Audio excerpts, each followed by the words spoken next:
स्वागत है आप सबका। आप देख रहे हैं प्रिय रंजन भारती रिपोर्ट्स।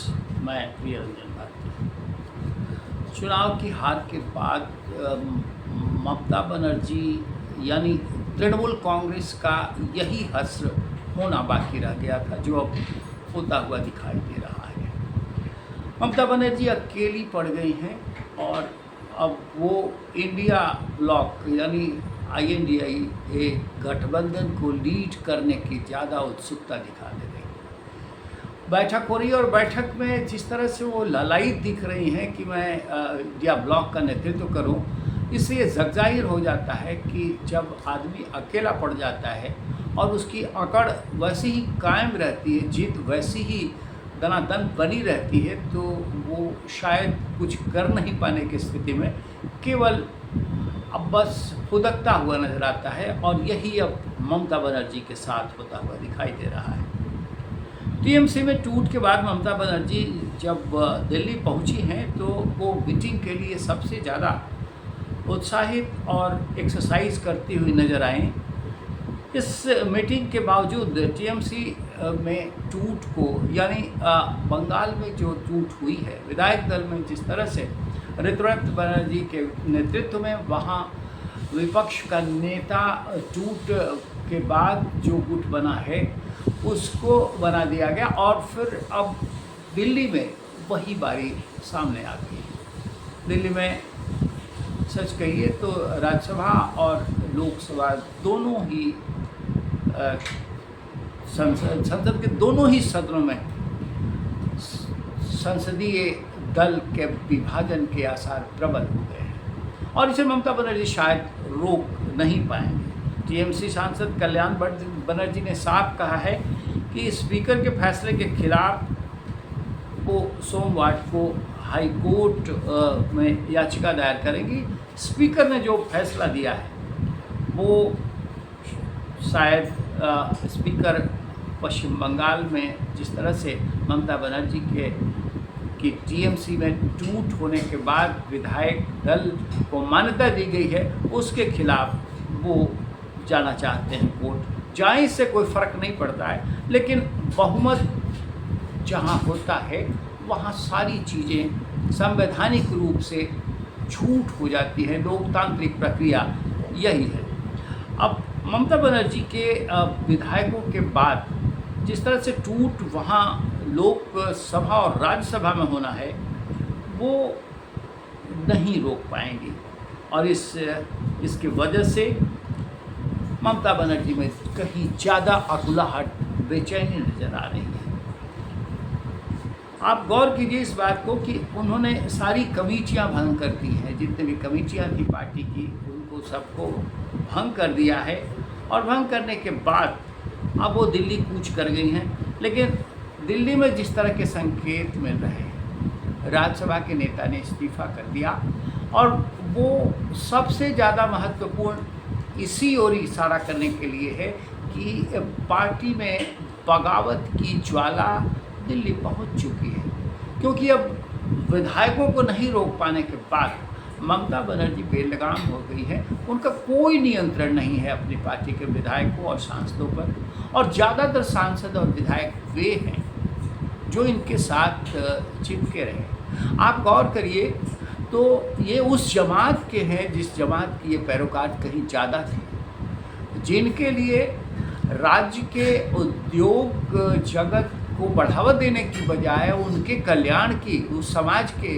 यानी मुस्लिम समाज के कल्याण की बातें और उस तरह को के योजनाओं की आधारशिला इन्होंने रखी कहीं ज़्यादा बड़े बजट से उस समाज के लोग हैं और वो इनसे छिटक रहे हैं।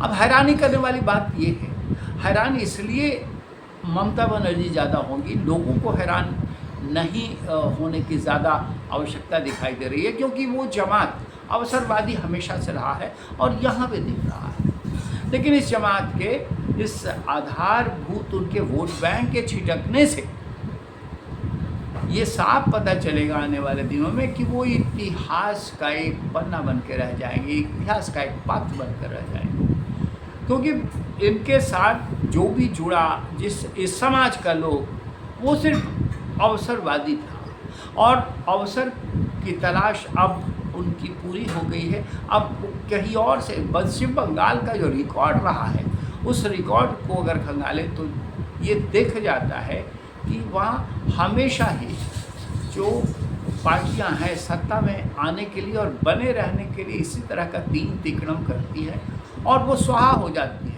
उनका आधार भस्म हो जाता है। और इसी तरह से पहले वामपंथी पार्टियां, कांग्रेस, और फिर अब ममता बनर्जी भी हो गई। सवाल उठ रहा है कि क्या भारतीय जनता पार्टी इनको तवज्जो देगी, क्या भारतीय जनता पार्टी इनको प्रमुखता से अपने दल की तरफ आकर्षित करेगी। ऐसा दिखाई नहीं दे रहा है, क्योंकि भारतीय जनता पार्टी अपना कोर एजेंडा लेकर चल रही है और उसका कोर एजेंडा है वो वही जो आज पश्चिम बंगाल की राजनीति में घटित हो चुका है। यानी वहाँ पश्चिम बंगाल में ममता बनर्जी की बुनियाद को तहस नहस कर देना, और वो जनता ने कर दिया है। अब भारतीय जनता पार्टी इस पर परचम लहरा रही है। फिर उनके आधारभूत संरचना में उन तृणमूल कांग्रेस के जनाधार में जो मुस्लिम आबादी और मुस्लिम बहुलता थी वो वहीं रहेंगी, उनके साथ ही टिकी रहेंगी, चाहे दूसरे स्वरूप में आ जाए तो ये ज़्यादा बेहतर होगा और भारतीय जनता पार्टी के लिए उपयुक्त जमीन को पैदा करने वाला होगा।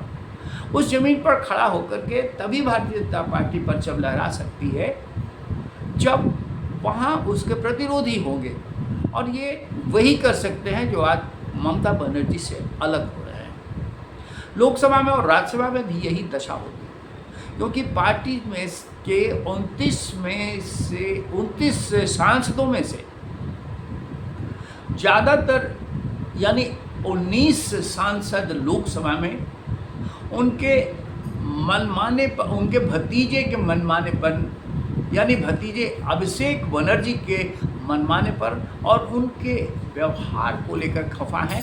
वो पार्टी से अलग हो जाना चाहते हैं। अलग गुट को मान्यता लोकसभा में मिल ही जाएगी और ये कवायद इसी सप्ताह पूरा होने वाला है। ये कवायद पूरी होगी और राज्यसभा में आपने देखा राज्यसभा के नेता ने जिस तरह से बगावत की है राय साहब ने, वो अपने आप में ये संदेश देने के लिए काफ़ी है कि पश्चिम बंगाल से उठी लहर अब दिल्ली तक पहुंच गई है, ममता बनर्जी से रोक नहीं पाएंगी। ये कारवां जो बढ़ रहा है इसे रोक पाना उनके लिए गैर मुमकिन है, और ये गैर मुमकिन इसीलिए है कि ममता और उनके भतीजे अभिषेक दोनों ने जिस तरह से तांडव मचाया है, तो जिस तरह से अधिनायकवादी प्रवृत्ति से सब कुछ थोपा जनता पर, उसके प्रतिक्रिया होनी स्वाभाविक थी और अब स्वाभाविकता सामने आ चुकी है। लोग बगावत पर उतरे और तभी वहाँ सत्ता पलट गई, और अब जो लोग सत्ता पलटने से आते हैं, जो सत्ता में बने रहना चाहते हैं या फिर सत्ता का स्वाद जिन्होंने चख लिया है, वो सत्ता से दूरी नहीं बना सकते, वैसे लोग ममता बनर्जी के साथ आखिर क्यों रह पाएंगे? उनको हासिल क्या होगा? वो तो खुद एक ऐसी नेता के रूप में उनकी छवि दिख रही है जो सारे मापदंडों को तोड़ते हुए और सारी लोक मर्यादाओं को तोड़ते हुए किसी चुड़ैल की आकृति में नजर आती हो, और वो ममता बनर्जी इनके हसरतों को कैसे पूरा कर सकती है, ये सबसे बड़ा सवाल है। और इन सवालों का जवाब ममता बनर्जी को खुद देना पड़ेगा। जवाब अब इनके सांसद और इनके लोकसभा और राज्यसभा में सांसदों के साथ विधायक इनसे मांग रहे हैं, और यही इस लोकतांत्रिक हश्र का तकाजा है कि आज ममता बनर्जी इस दशा में होने को बाध्य आ गई है। अगर वो समय रहते सचेत होती और जनता की इच्छाओं को, जनता की मन की बात को समझ पाती, तो शायद ये परिस्थितियाँ उन्हें, ये दिन उन्हें नहीं देखने पड़ जाते। लेकिन अब पछताए होत क्या जब चिड़िया चुग गई खेत, और बाकी तो अब ममता बनर्जी के हाथ से भी सब कुछ निकल चुका है। उन्हें बस इंतज़ार करना होगा कि कैसे कैसे किस तरह से कवायद होती है और कौन कौन से लोग उनका साथ छोड़कर चले जाते हैं। आज के अंक में बस इतना ही। हम आपसे निवेदन करेंगे कि हमारे इस वीडियो पर अपनी प्रतिक्रिया कमेंट बॉक्स में ज़रूर दीजिए, और मेरे चैनल को सब्सक्राइब नहीं किया है तो सब्सक्राइब करिए, लाइक कीजिए, शेयर कीजिए। फिर मिलते हैं। नमस्कार।